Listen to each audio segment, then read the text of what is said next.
Now, we've talked a little bit so far about some of the key points in energetics involving chemical change. So those energetics associated with chemical reactions. Well, those aren't the only types of changes we can observe changes in the energetics.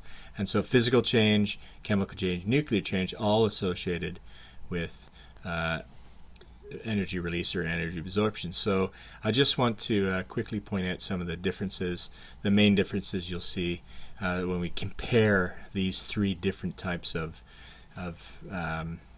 chemical changes, so to speak. So to start with, I'm just going to get you to watch three short little videos to sort of give you a bit of an idea what sort of energetics we're looking at here. So have a quick watch of these videos.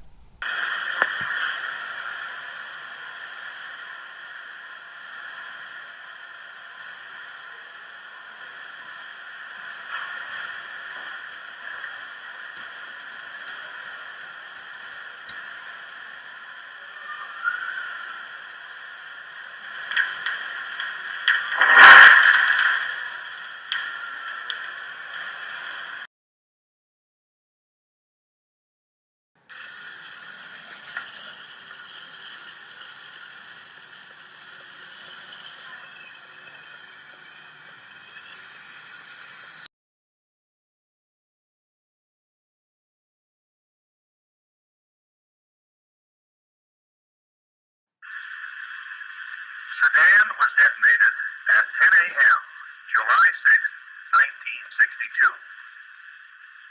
This is a view taken from the top of a 1,500-foot tower, located 6 miles from ground zero.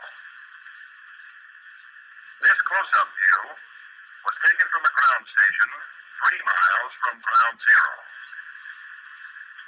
The dome rose to a height of 290 feet before it vented at 3 seconds. The base surge seen forming here continued to grow until it covered an area about 5 miles in diameter. The main cloud rose to a height of 12,000 feet above the desert floor. Okay, so not really too hard to see which one of those, physical, chemical, or nuclear, is associated with the largest change in energetics. So let's just quickly summarize those three different changes. So a physical change is associated with smallest amount of energy change of the three, and that's because if you think about what a physical change is, it's just a breaking of those weak intermolecular forces. So hydrogen bonds, dipole-dipole forces, or dispersion forces. Now hydrogen bonds can be quite strong, as you've seen with water. You do have to add quite a bit of energy to water, but that said, the breaking of them is not as hard as, say, breaking a typical chemical bond, a covalent or ionic bond. So if we look here at this at delta H, that's a change in enthalpy. So a phase change for water, one phase change is going from the liquid to the solid state. And because you're going for a higher energy state to a lower energy state, that's an exothermic process. And so we release 6.03 kilojoules. So that's not a large amount of energy released in going from liquid to solid, but it's energy released nonetheless. Well, let's have a look at a chemical change. So you've seen this reaction before, the thermite reaction. Aluminum plus iron 3 oxide yields iron plus aluminum oxide. It's quite an exothermic reaction that you've seen and felt. If you're standing close enough, you feel quite a blast of heat coming your way. And the delta H for that, again, it's an exothermic process, 850 kilojoules, so about 2 orders of magnitude greater than a phase change for water. And so quite a bit more energy associated with a chemical change.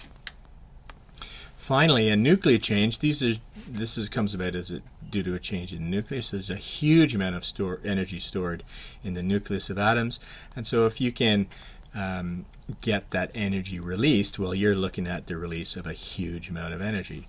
So again, a typical fusion reaction, as shown here, yielding a helium isotope, so two